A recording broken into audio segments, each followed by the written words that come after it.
안녕하세요. 서울에 살고 있는 20대 후반의 여자입니다.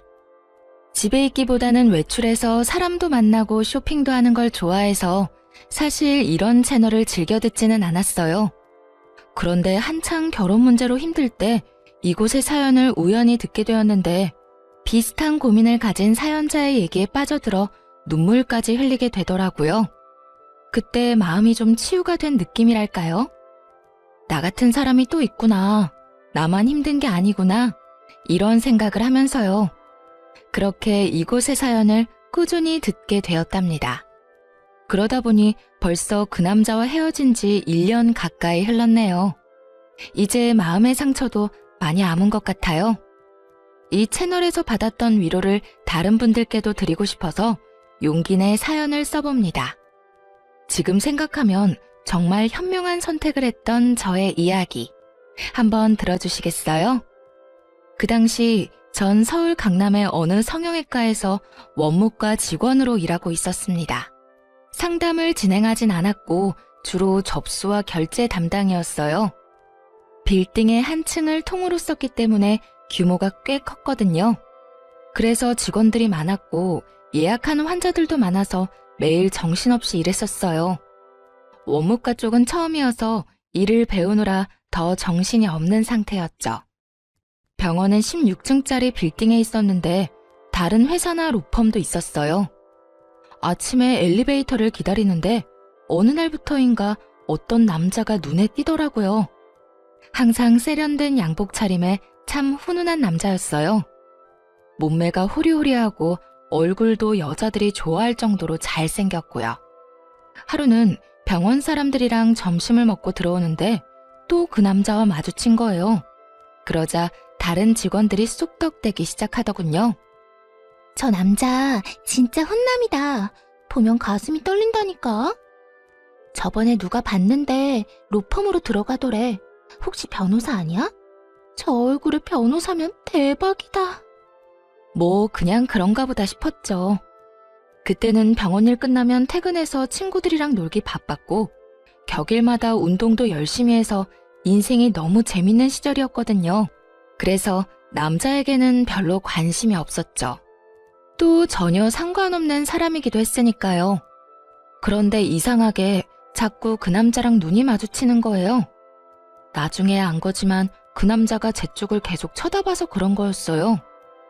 그로부터 한 달 정도 지났을까요? 퇴근하는데 비가 막 내리더라고요. 그래서 택시를 잡으려고 하는데 갑자기 누가 옆으로 쓱 다가오더군요. 놀라서 옆으로 얼른 피하고 보니 우산을 든 그 남자였어요. 혹시 버스 타시면 같이 정류장까지 가실래요? 전 버스 타러 가거든요. 네? 아니요. 전 여기서 그냥 택시 타려고요. 지금 막히는 시간이라 택시 타면 요금 엄청 나올 텐데. 어디까지 가시는데요? 집이 그렇게 멀지 않아서 괜찮아요. 배려해 주셔서 감사합니다. 마침 택시가 와서 얼른 잡아 탔어요. 힐끗 뒤를 보니 남겨진 남자가 택시를 멀거니 보고 있더라고요. 그런데 그 이후로 저를 만나면 먼저 인사를 건네기 시작하는 거예요. 다른 직원들이 그 모습을 보고 난리가 났죠. 남자는 혼자 점점 친한 척을 하더니만 같이 저녁을 먹자더군요. 사실 그렇게 싫지는 않아서 함께 식사까지 하게 되었어요. 전 12층 로펌에서 일해요. 변호사 5년 차고요. 다른 거 하다가 다시 로스쿨 들어가서 공부하고 지금까지 일만 했어요. 그래서 그런가 여자친구 없이 지낸 지 엄청 오래됐네요. 아, 네. 근데 왜 그런 말을 하세요? 혹시 저한테 관심 있어요? 네. 몇 달 전부터 언제 말을 걸어야 하나 타이밍 보고 있었는데 몰랐어요. 이런 말 부끄럽지만 완전 제 스타일이거든요. 잘생긴 남자가 호감이 있다는데 싫은 여자는 없을 거예요. 하지만 처음에는 많이 망설였어요. 제가 좀 화려하게 생긴 스타일이라서 특히 남자들이 오해를 많이 하거든요. 남자친구가 많을 것 같다는 둥, 매일 나가 놀 것 같다는 둥. 그래서 그런지 어릴 때부터 사람을 사귈 때 경계를 많이 했어요. 그래도 남자친구가 조심스럽게 다가와준 덕분에 결국 마음의 문을 열고 사귀게 되었답니다.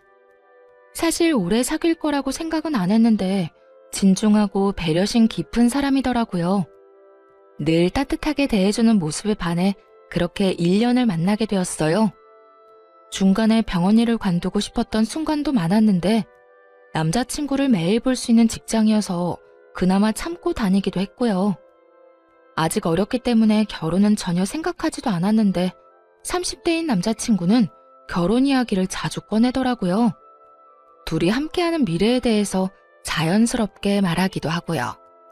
그래서 이렇게 사귀다가 이 남자랑 결혼하게 되는 건가 싶었죠. 근데 자기는 왜 매일같이 결혼 얘기를 해? 정작 나한테 프로포즈는 안 하면서. 자기도 결혼 생각하고 있어? 난 자기가 어리니까 기다리고 있었지. 사실 빨리 결혼해서 얼른 둘이 살고 싶어. 결혼이 무슨 소꿉장난도 아니고 준비할 게 많잖아. 부모님도 배워야 하고 서로 재산도 좀 맞춰보고 예산도 세워야 하고. 우리 예슬이 모은 돈 좀 있나 봐. 난 내가 다 해야 하나 걱정하고 있었는데 아무래도 자기 월급이 그렇게 많진 않을 거 아니야. 자기가 변호사긴 하지만 그렇게 많이는 못 벌지. 요즘 변호사들이 워낙 많으니까. 사실 그렇지. 예전처럼 많이 벌지는 못해. 그래도 너 하나는 내가 책임질 수 있어. 그렇게 말하는 남자친구를 보니 귀엽기도 하고 애틋하기도 하더라고요. 그래서 저도 자연스럽게 결혼에 대해 긍정적으로 생각하게 됐어요. 그 사이 남자친구한테 로맨틱한 프로포즈를 받아 승낙도 했고요. 앞으로 사랑하는 남자와 결혼해서 꽃길만 걸을 거라는 설렘으로 가득 차 있었죠. 지금 생각하면 참 어린애 같았지만요. 그러던 어느 날 남자친구가 심각하게 자기 집 얘기를 꺼내는 거예요. 나는 사실 엄마랑 둘이 살고 있어. 아버지가 나 대학생 때 갑자기 병으로 돌아가셔서 엄마가 우울증에 걸리셨거든. 로스쿨 다니느라 집도 팔아서 더 작은 집으로 이사 갔고 그나마 내가 변호사가 돼서 다행이지. 우리 엄마 그거 하나 보고 사셔. 그러셨구나. 난 그냥 평범한 집에서 자랐어. 자기한테 그런 아픔이 있는 줄 몰랐네. 그래도 이렇게 변호사까지 되고 대단한 거야 정말. 저기 내가 엄마한테 자기에 대해 말씀드려봤거든. 여자친구 있다고.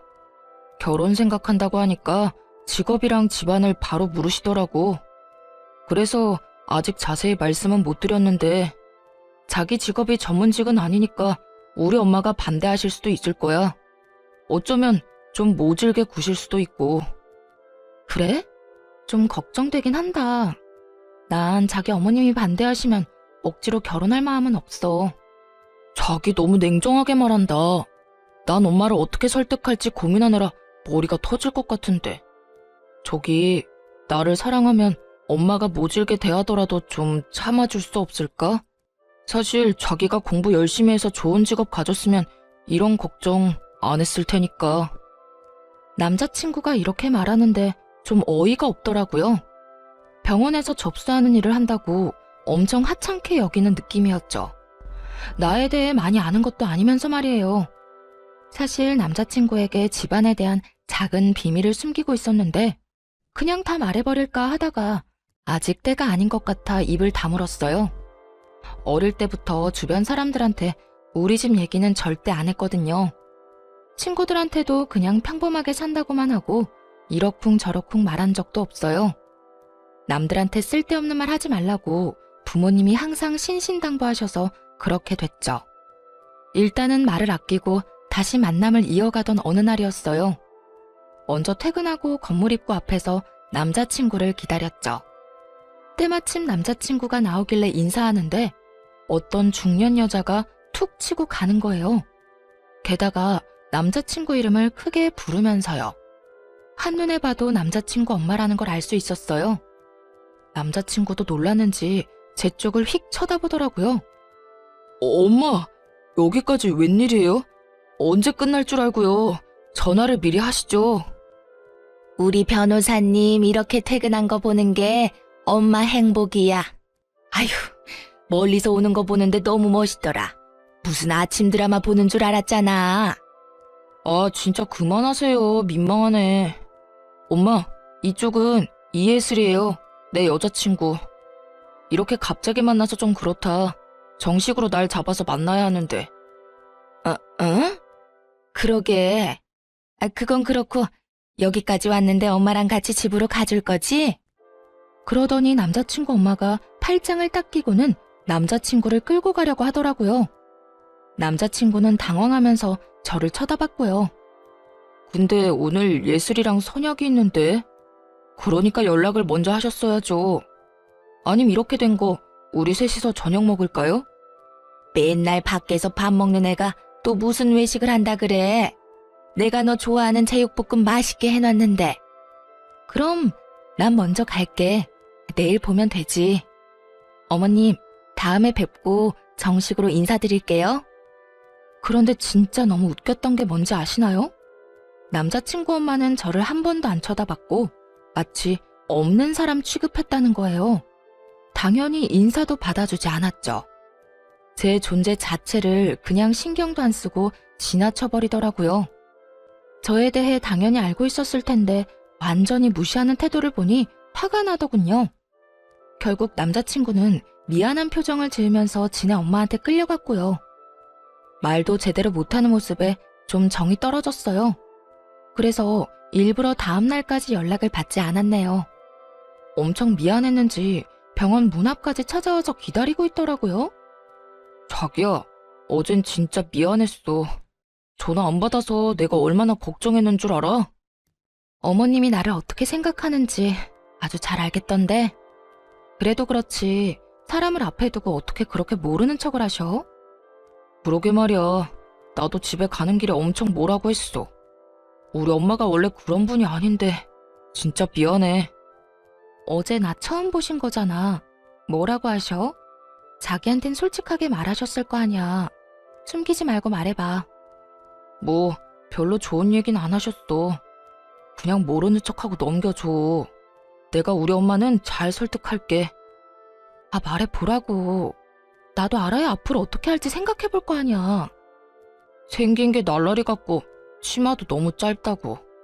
그렇게 어린 것 같지도 않은데 정숙하지 않다고 하시네.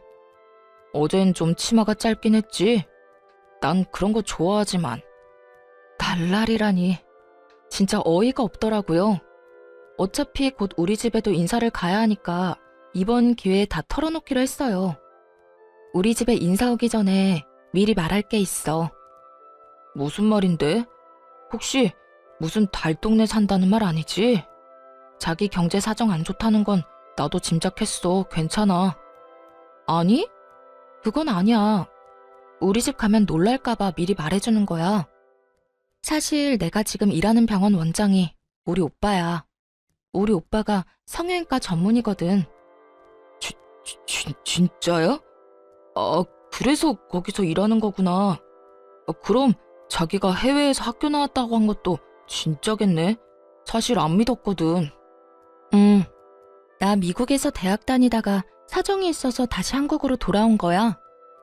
우리 집 못 살지 않아. 자기랑 결혼하려는 이유 중 하나가 뭔지 알아? 자기가 내 배경 안 보고 나 그대로를 사랑해줘서야. 암튼 일단 가보면 알겠지. 너무 걱정하지 마. 자기가 그렇게 말하니까 얼떨떨하면서도 좀 무섭네. 나 마음에 안 들어 하실까봐 걱정된다. 네, 맞아요. 사실 아버지께서 부동산으로 재산을 많이 불리셔서 부유하게 자랐답니다. 서울의 빌딩 포함해서 건물이 3채 정도 있는 걸로 알고 아버지는 임대업 전문으로 투자회사를 하고 계시고요. 다행히 오빠가 의사가 되어준 덕분에 저는 자유롭게 자랐어요. 그런데 디자인을 전공해 뉴욕으로 대학을 갔다가 교통사고로 다리를 다쳤거든요. 그래서 어쩔 수 없이 졸업을 못하고 귀국하게 된 거였답니다. 공부를 못하게 되니까 미래도 불투명해져서 심적으로 정말 힘든 시기였어요. 방황도 많이 해서 부모님 속도 많이 썩였죠. 방에만 처박혀 있으니까 보다 못한 부모님이 끌어내서 일을 시키신 거였어요. 오빠 병원에서 아르바이트라도 하라면서요. 확실히 규칙적인 일상을 보내고 사람들이랑 대화도 하니까 많이 건강해졌어요. 거기다 남자친구를 만나게 되면서 더욱 생기가 생기고 웃음도 많아져서 그런지 부모님도 벌써부터 남자친구를 좋게 생각하고 계시더라고요. 그래서 용기 내서 남자친구랑 집에 간다고 말씀드릴 수 있었죠. 드디어 우리 집에 인사하러 오는 날이 되었어요. 집을 본 남자친구가 말을 잃고 벙쪄 있더라고요. 여기가 자기 집이란 말이야? 그 뉴스에 나오는 강남에서도 비싼 펜트하우스잖아. 나 이런 데 처음 들어와 봐. 집으로 들어가니 부모님이 반갑게 맞아주셨고 같이 저녁을 먹었죠. 남자친구 집안에 대한 얘기는 거의 안 했어요. 아버지가 홀어머니 얘기를 들으시곤 한동안 아무 말도 안 하시더라고요. 아버지를 설득할 자신은 있었지만 은근히 걱정됐죠. 자네에 비해서 우리 딸이 아직 많이 어려. 그래서 난 사실 결혼시키고 싶지는 않네. 근데 우리 딸이 남자를 소개시켜준 게 처음이란 말이야. 또 어려운 집안 사정에도 변호사까지 된 자네가 대단하다고 생각하네. 예슬이 네가 잘 살 자신 있으면 엄마도 반대하진 않아. 근데 결혼이라는 건 정말 신중하게 결정해야 돼. 너희만 같이 사는 게 아니라 가족과 가족이 만나는 거야. 아버님, 어머님, 저를 믿어주십시오. 제가 예슬이에 비해 정말 부족한 것 잘 알고 있습니다. 그래도 온 힘을 다해서 예슬이 행복하게 해주겠습니다. 우리는 예슬이 정말 부족한 거 없이 키웠네. 근데 자네랑 결혼하면 고생하지는 않을까 걱정되는 건 사실이야. 지금 연봉이 그렇게 많지는 않은 것 같은데 앞으로 포부가 어떻게 되나? 네. 지금 다니는 로펌에서 3년은 더 일을 배울 생각입니다. 어디에 소속되면 변호사도 어떻게 보면 그냥 월급쟁이 아닌가. 지금 그 로펌 내년에 다른 데로 이전한다고 하던데 좀 도와줄 테니 그냥 자네가 로펌을 하나 차리는 게 어떤가? 괜찮은 변호사들 데려다가 덩치 키우면 되지. 비즈니스가 별게 아니야. 다 그렇게 시작하는 거지. 그 말을 듣고 남자친구 얼굴이 환하게 밝아지는 게 눈에 보이더라고요. 월급쟁이로 살다가 아버지가 로펌을 하나 차리게 도와주신다니 얼마나 놀랐겠어요. 우리 집에서 나와서도 흥분을 감추지 못하더군요. 아버님이 진짜 통이 엄청 크시다. 로펌을 차려주신다니. 자기를 만난 게 내 인생의 기적이야. 그동안 힘들게 살았는데 그래서 하느님이 자기 같은 귀인을 만나게 해주셨나 봐. 너무 앞서 나가지는 마. 내년 이후의 일이잖아. 지금은 우리 결혼 준비가 더 중요한 거 아니겠어? 그래서 말인데 우리 집에 대한 얘기는 자기 어머님한테 말 안 했으면 좋겠어. 왜 말을 하지 마? 우리 엄마 엄청 좋아하실 텐데. 가뜩이나 자기 마음에 안 들어 하셨는데 완전히 좋은 기회잖아. 그래서 싫다는 거야. 내가 날라리 같다고 싫어하셨는데 우리 집 배경 때문에 태도 달라지는 거 싫어. 나 사실 지금껏 살면서 주위 친구들이나 지인들한테 그런 상처를 많이 받았어. 자기 어머님도 나를 있는 그대로 봐주셨으면 좋겠어. 자기가 그런 것처럼. 뭐 자기가 그렇게 하고 싶다면 말은 안 할게. 어차피 상견례하면 그때 아시게 되겠지. 그때까진 비밀로 할 테니까 우리 엄마랑 친해지는 노력 같이 해보자. 그렇게 몇 주일이 지났습니다. 그런데 어느 날 모르는 번호로 전화가 끊임없이 오더라고요. 전화를 받았더니 글쎄 남자친구 엄마였지 뭐예요. 내가 지금 집 주소 보낼 테니까 오늘 저녁에 집으로 좀 와라. 우리 형민이한테는 말하지 말고. 네? 오늘 저녁에요? 너무 갑작스러운데 주말에 오빠랑 같이 찾아뵈면 안 될까요? 아니 내가 오라면 오는 거지 뭔 말이 많아. 안 오면 네 손해니까 알아서 해.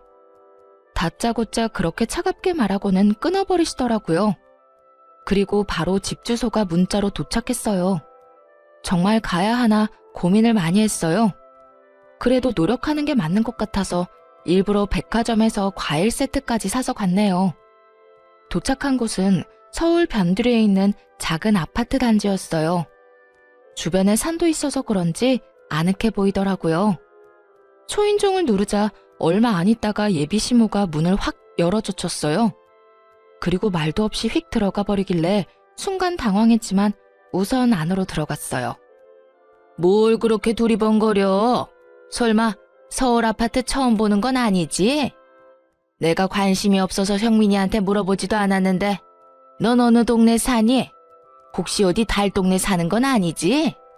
어머님, 저번부터 말씀드리려고 했는데 말씀이 좀 지나치신 것 같아요. 저를 마음에 안 들어 하시는 건 알겠는데 그래도 좀 예의를 갖춰주세요. 뭐라고?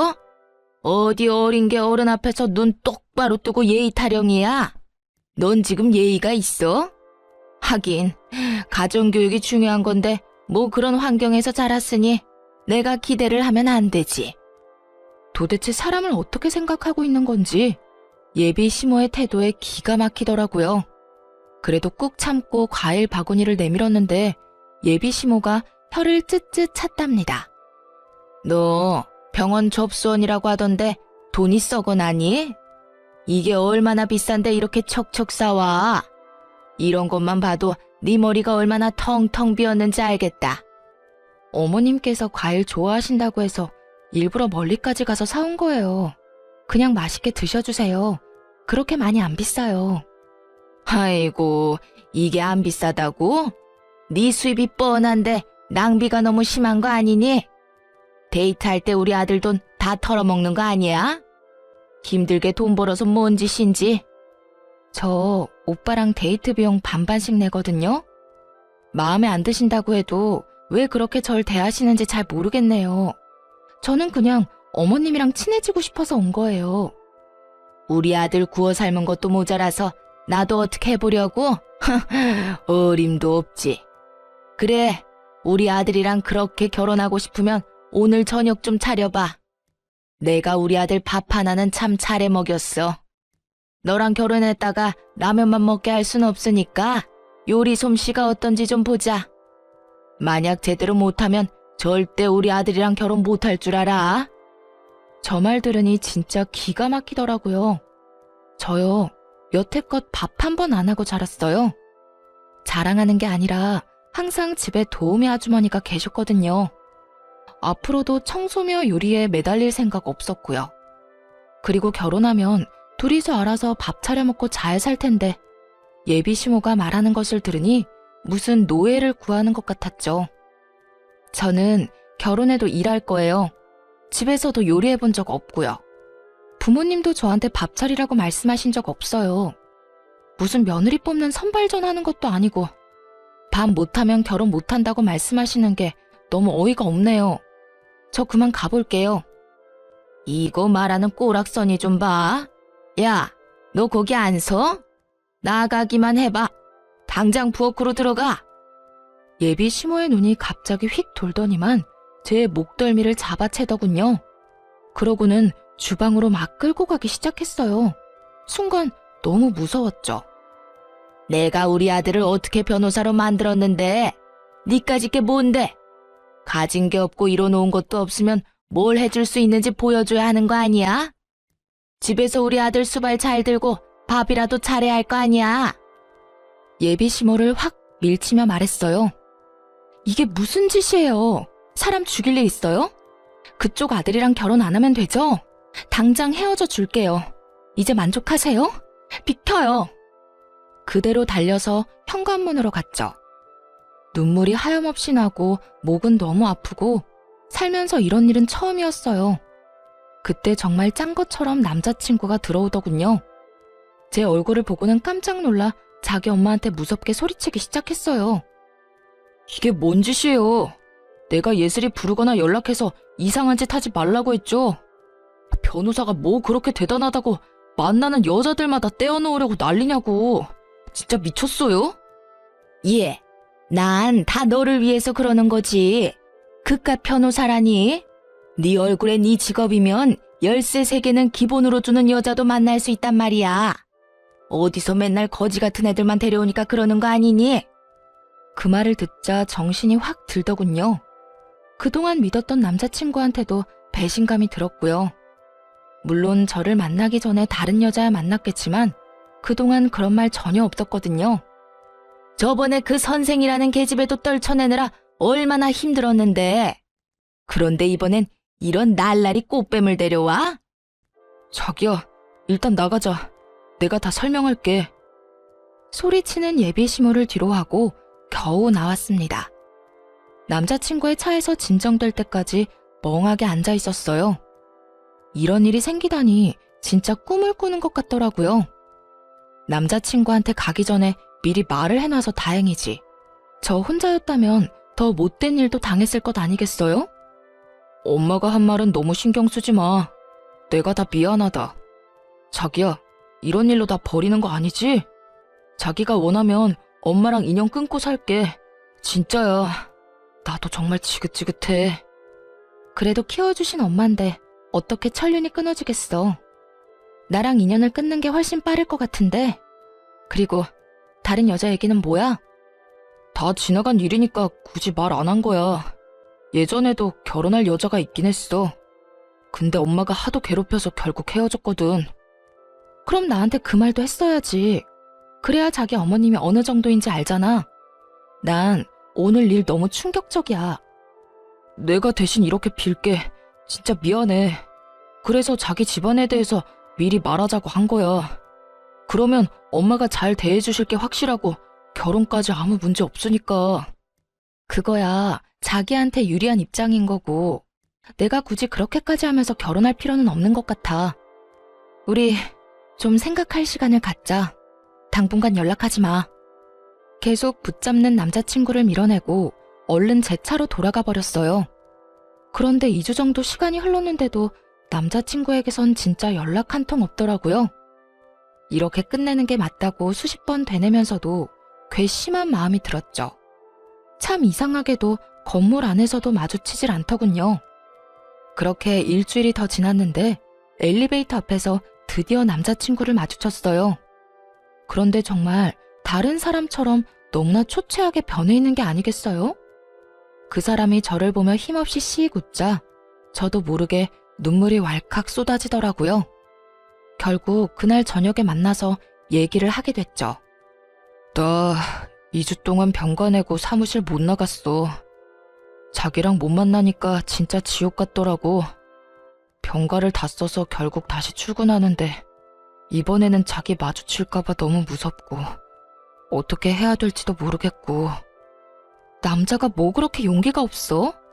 그렇게 나랑 결혼하고 싶으면 어떻게든 잡든지 행동하는 걸 보여줘야지.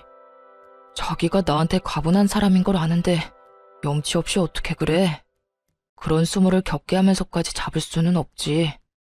그 순간에 진짜 이 남자를 사랑한다는 걸 느꼈던 것 같아요. 지금 생각하면 참 바보 같지만요. 어쨌든 사람 마음이 그렇게 무 자르듯이 잘리는 게 아니니까요. 사실 자기한테 말을 안 했는데 우리 엄마 때문에 너무 힘들었거든. 여기 빌딩 앞에서 자기 처음 봤던 날에 엄마가 무슨 짓을 했는 줄 알아? 당장 헤어지라고 난리치면서 수면제 털어먹는 신용까지 했어. 진짜야? 자기 어머님 진짜 대단하다. 아들 인생인데 도대체 왜 그렇게 집착하시는 거야? 아, 참 웃긴 게 뭔지 알아? 그게 처음도 아니라는 거야. 전에는 응급실 가서 쉬하고 난리도 아니었어. 근데 의사가 나한테 조용히 그러더라. 수면제가 아니라 비타민이었다고. 그래서 이젠 어머니가 그런 쇼를 해도 아무렇지도 않더라고. 사실 약이 아니라 비타민인 거 다 아니까. 미안하지만 그 말을 들으니까 난 더 이 결혼에 자신이 없어졌어. 어떻게 평생 자기 어머님을 견디면서 살겠어? 나랑 결혼하고 싶으면 자기가 확실히 해줘. 우리 집 얘기 안 하고 결혼 승낙 받아내. 그리고 절대 우리 결혼 생활에 터치 안 하시겠다고 확답 받아줘. 억지스러워 보여도 그게 내 조건이야. 그게 안 되면 앞으로 나한테 더한 요구도 할 뿐인 것 같아. 그러자 남자친구가 갑자기 무릎을 꿇더니 펑펑 울기 시작하더라고요. 내 평생 자기만큼 사랑한 여자는 없어. 자기를 지키기 위해서라면 뭐든지 할 거야. 어떻게든 엄마가 우리 일에 더 이상 참견 못하게 내가 확실히 정리할게. 나 조금만 기다려줘. 우리 안 헤어지는 거 맞지? 남자친구가 울면서 사정을 하기도 했고 저도 사랑하는 마음이 컸기에 우선은 일을 해결할 때까지 지켜보기로 했죠. 다시 만나니까 제 마음도 안정되는 게 느껴졌답니다. 그래도 사랑이 있으니 힘든 난관을 견딜 수 있을 거라는 순수한 믿음이 있었죠. 며칠 뒤 그 일이 있기 전까지는 말이죠. 병원에서 일하고 있는데 낯익은 여자가 저를 째려보며 들어오는 거예요. 눈을 다시 비비고 볼 정도로 이 상황이 믿기지가 않았어요. 맞아요. 남자친구의 어머니였어요. 그대로 얼어붙어서 예비 시모가 다가오는 걸 바라보고 있었죠. 예, 너 내가 좋게 해결하려고 했는데 가만히를 안 있는구나. 진짜 우리 아들하고 결혼을 한다. 이 말이지 감히. 예비 시모는 그 큰 병원에서 수십 명의 환자들에게 들으라는 듯 소리쳤어요. 놀라서 제 옆으로 다가온 다른 직원들이 예비 시모를 말리기 시작했죠. 무슨 일인지는 몰라도 나가주세요. 여기 지금 영업하고 있는데 뭐 하시는 거예요? 내가 여기 왜 왔는지는 저 맹랑한 계집애한테 물어봐. 화병이 나서 지금 쓰러져 죽을 판이야. 어디서 꽃뱀 주제에 우리 아들을 넘봐? 여기 있는 사람들한테 한번 다 말해볼까? 누구 편을 드는지? 지금 여기 사람들 많으니까 나가서 얘기하세요. 아무리 그래도 일하는 직장에 오셔서 지금 뭐 하시는 거예요? 이까지 접수대에서 일하는 주제에 뭔 대단한 거 한다고? 너 대학이나 제대로 나왔어? 너 같은 애들 뻔하지. 반반한 얼굴 하나 믿고 잘난 남자 꼬시려고 하는 거 내가 모를 것 같아? 너 당장 우리 아들한테서 떨어져. 그 확답 받을 때까진 난 절대 여기서 안 나간다. 그러고는 예비 시모가 갑자기 정수기 쪽으로 가더니 컵에 찬물을 담기 시작했어요. 하도 열을 내더니 물 마시려는가 보다 하는 찰나에 그걸 저한테 확 뿌린 거 있죠. 그 많은 사람 앞에서 물까지 뒤집었으니 정말 너무 화가 나고 견딜 수가 없더군요.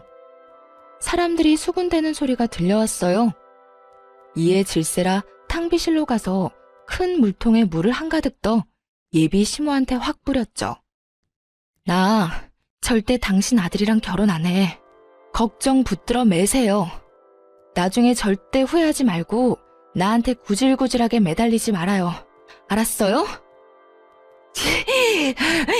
이게 진짜 미친년이네. 감히 나한테 물을 뿌려? 내가 너한테 매달린다고? 지나가던 개가 웃겠다. 너나 지금 네가 한 말 꼭 지켜. 우리 아들 앞에 다신 나타나지 마. 밖에서 한바탕 소동이 일어나니 당연히 진료실 안까지 그 소리가 다 들렸겠죠.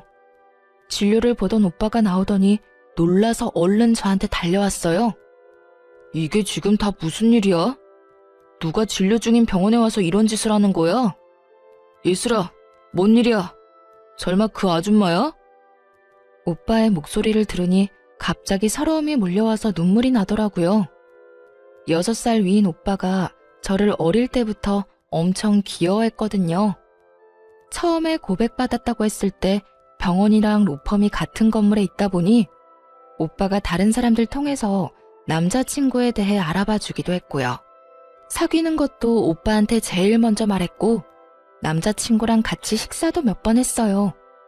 예비 시모에 대해서도 유일하게 알고 있는 사람이 우리 오빠였답니다. 그 집에서 큰일을 당하고 왔을 때 오빠가 엄청 화내면서 당장 헤어지라고 해서 그 후에 다시 남자친구를 만나는 것도 말 못했었어요. 그런데 오빠 병원에서 이런 일이 생겼으니 정말 너무 민망해서 미치겠더군요. 아줌마, 남의 병원에 와서 영업 방해, 기물 파손에 뭐 하는 짓이에요? 아들이 변호사라면서 법에 대해 잘 모르시나 보네. 지금 당장 고소당하고 싶어요? 네? 아니, 그게 아니고 여기서 일하는 직원이 꽃뱀이라고요. 그거 알고 있어요? 얘 당장 잘라요. 병원 이미지 나빠진다고. 뭔 말도 안 되는 소리를 하고 있어요. 그쪽이 여기서 물 뿌리고 난리쳐서 고소할 거라는데 우리 예슬이한테 한 짓도 명예훼손 처리할 거니까 당신 아들한테 잘해보라고 해요. 아니, 우리 아들 얘기가 왜 나와요? 그리고 우리 아들이 변호사인 건 의사 선생님이 어떻게 알아요? 아줌마, 얘가 내 하나밖에 없는 동생이에요. 알았어요? 그쪽 아들도 내가 몇 번 만났고 아줌마가 한 폐악질도 다 들어서 알고 있다고. 아주 간신히 참고 있는데 사람 열받게 하시네. 당장 여기서 안 나가요? 아이, 말도 안 돼. 얘가 친동생이라고요? 그럼 왜 말을 미리 안 했어? 오빠가 의사면 집에 돈 좀 있을 거 아니야? 미리 말했으면 내가 이렇게까진 안 했지. 그쪽이 이렇게 나올까봐 말 안 한 거예요. 아줌마, 내가 아까 말했죠? 나한테 매달리거나 후회하지 말라고. 그리고 하나 더 말해줄까요? 이 빌딩 우리 아빠 거예요. 너네 아버지 빌딩이라고? 아니, 그게 진짜야? 그럴 리가 없는데. 너 우리 아들이랑 결혼하려고 지금 의사 가운 입힌 사기꾼 앞세워서 쇼하는 거지? 생각하는 거 하고는. 아줌마, 아침 드라마 작작 봐요. 정확히 말해주면 이 빌딩 이제 우리 예슬이 거예요. 얼마 전에 증여해 주셨거든. 부모님이랑 내가 얼마나 애지중지하는데 아줌마가 뭔데 내 동생한테 몹쓸 짓을 해? 아, 진짜 안 되겠다. 너 오빠한테는 헤어졌다고 했잖아. 오빠가 한숨 쉬며 어디론가 전화를 걸었어요. 상대가 누구인지는 안 봐도 바로 알 수 있었죠. 5분도 안 돼서 사색이 된 남자친구가 뛰어왔는지 숨을 몰아쉬며 들어왔거든요. 남자친구는 자기 엄마 모습을 보고는 울상을 지었어요. 내가 제발 가만히 있으라고 했죠. 도대체 엄마가 뭔데 내 인생에 이래라 저래라 하냐고요. 내가 엄마 때문에 얼마나 불행한지 알아요? 도대체 어디까지 나를 끌어내릴 거냐고. 남자친구 엄마는 그 절규를 듣고 그제야 느낀 모양이었어요. 뭔가 상황이 심상치 않게 돌아간다는 것을요. 남자친구가 무릎을 꿇은 채 제 바지를 잡고 매달리며 울기 시작했어요.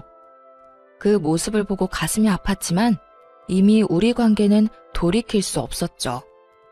자기한테 나쁜 감정은 없지만 우리는 결혼할 수 없을 것 같아. 이제 헤어지자.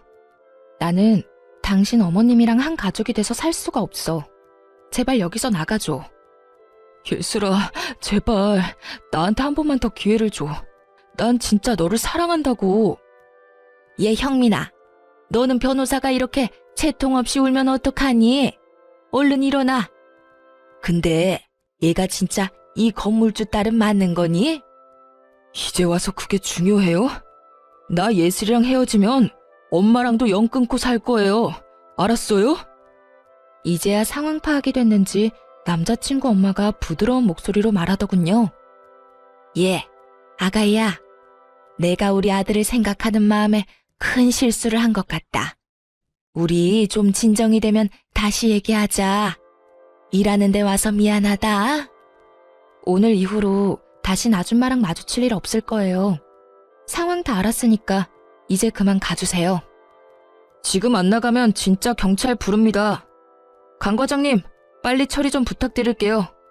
얼른 정리하고 정상 진료합시다. 원무과 과장님이 남자친구와 남자친구 엄마를 억지로 끌고 병원 밖으로 나갔어요. 오빠랑 직원들한테 이 일을 어떻게 설명해야 하나 정신이 아찔한데 문 밖에서 남자친구 엄마의 목소리만 또렷이 들려오더군요. 원무과 과장님한테 글쎄 뭐라고 했는지 아시나요? 근데 진짜 제가 이 건물주 딸 맞아요? 저 의사 동생이 맞고요? 저 의사가 여기 원장 맞아요? 예, 불러 들어온 북을 아주 뻥 차셨네요. 그 말을 들은 남자친구 엄마가 벙찐 채 이쪽을 바라보는데 얼굴이 점점 흑색으로 변하는 게 보이더라고요. 눈도 마주치기 싫어서 얼른 탕비실로 들어가 버렸어요. 30분쯤 지나고 오빠가 집으로 그만 가라고 해서 그 길로 퇴근했답니다. 그 이후로 남자친구 연락도 그냥 차단해버렸어요. 괜히 연락하고 변명을 들으면 미련 때문에 나쁜 선택을 할 것 같아서요. 오빠가 핸드폰 검사까지 하면서 완전히 뜯어말리기도 했고요. 한동안 남자친구 엄마가 다시 찾아올까봐 병원에 가지 않았는데 오빠도 아예 그만 일하는 게 좋겠다고 하더라고요. 그래서 짐도 챙겨오고 직원들에게 사과도 할 겸 마지막으로 병원에 갔죠. 그런데 어쩐지 쎄하더라니. 빌딩 앞에서 남자친구 엄마랑 딱 마주쳤지 뭐예요. 저를 발견하자마자 막 달려오더군요. 진짜 무슨 공포영화처럼 너무 무서워서 뒷걸음질까지 쳤네요. 그러더니 무턱대고 앞에서 무릎을 꿇었어요. 잠을 한숨도 못 잔 것처럼 머리는 엉망이고 옷도 엉망이고 말이죠. 아가야, 제발 나 좀 한 번만 봐주렴. 정말 미안하다. 우리 아들 한 번만 받아주면 내가 앞으로 네 앞에서 납작 엎드려서 살게. 응? 내가 우리 아들 일이라면 앞뒤 안 가리는 경향이 좀 있어. 잠깐 미쳤었나 봐, 아가야. 다 끝난 마당에 소름 끼치게 무슨 아가? 난 아줌마 얼굴 보는 것만으로도 끔찍해요. 내가 말하지 않았어요? 그쪽 아들이랑 다신 안 만날 거고 결혼도 안 할 거니까 나 찾아오지 말라고요. 그날 이후로 형민이가 짐 싸서 나가버렸어. 나한테 전화 한 통도 없고 그래서 잠도 못 자고 너한테 용서를 빌려고 매일 여기서 너만 기다렸단다, 아가야. 그 말이 더 소름 끼치네요. 나 다신 여기 안 올 거니까 앞으로 찾아오지 마요. 그리고 이제 다 끝난 사이지만 당신 아들은 당신 소유물이 아니에요. 아들 인생 망치지 말고 적당히 해요. 계속 따라오며 미안하다고 오는 그 여자를 떼어내느라 진짜 곤혹스러웠어요. 결국 빌딩 경비원분들한테 부탁해서야 겨우 쫓아버릴 수 있었죠. 그렇게 그 아줌마와의 악연은 다행히 끝낼 수가 있었어요. 전 남자친구와는 그 후 3개월 뒤에 한 번 만난 걸로 인연을 마무리했고요. 지금도 그 사람을 생각하면 마음 한편이 아려요. 차라리 절대 못 헤어진다고 악이라도 썼다면 정이 더 떨어졌을 텐데 그 사람은 제가 연락할 때까지 한 번도 연락하지 않더라고요. 오빠를 통해 그 사람이 로펌을 그만뒀다는 사실을 알게 됐지만 연락하진 않았어요. 그런데 어느 날 그 사람에게서 메시지가 왔더군요. 물론 바보 같은 건 알지만 그래도 한 번 만나서 마무리를 짓고 싶더라고요. 자주 가던 공원에서 만나서 어색하게 얘기를 이어나갔죠. 우리 엄마가 병원 앞에서 매일 너 기다렸단 소리 들었어. 정말 미안해. 내가 알아서 해결했어야 했는데. 우리 엄마 아직도 나한테 별 미친 소리를 매일같이 하고 있어. 너 잡으라고 돈 많은 며느리 놓쳐서 평생 제정신으로 못 살겠다고. 나도 병원 오래 안 나갔다가 딱 한 번 갔어. 매일 기다리고 있는 줄은 몰랐지 뭐. 이제 다 끝난 일이야. 예슬아, 너무 미안해서 차마 돌아오라는 말은 하지 못하겠어. 근데 진짜 내 욕심으로 한 번만 다시 잡고 싶다. 나 엄마 집에서 나와서 혼자 살고 있어. 평생 엄마 안 보고 산다고 해도 나한텐 기회가 없을까? 나도 오빠한테 나쁜 감정은 없어. 그래서 더 힘들어. 부모님한테 제대로 말도 못하고 그냥 헤어졌다고만 했지만 나도 진짜 힘들다고. 근데 나는 오빠 어머님 얼굴을 다신 볼 자신이 없어. 영 끊겠다고 하지만 오빠랑 있는 동안은 어찌됐든 소식을 듣게 될 거잖아. 난 오빠보다 내 인생이 더 중요해. 그래, 잘 알고 있어. 마지막으로 나도 욕심 부려본 거야. 앞으로 좋은 사람 만나서 행복하게 살아. 그 사람과의 인연은 그렇게 끝이 났답니다. 저는 공부를 다시 하기 위해 곧바로 준비해서 다시 미국으로 유학을 떠났어요. 지금은 미국에서 생활 중인데 저녁에 이곳의 사연을 종종 듣고 있죠. 한국을 향한 향수를 달랠 수 있어서 참 좋아요. 가끔 오빠와 통화를 하는데 놀라운 소식이 뭔지 아세요? 그 아줌마가 아직도 빌딩 근처를 돌아다니는 것 같다고 하더라고요. 진짜 정신이 이상해진 거 아닐까 싶어요. 하긴 그렇게 돈 많은 집 며느리 찾으려고 난리치다가 자기 때문에 놓쳐버렸으니 저 같아도 속 쓰려서 제대로 못 살 것 같네요.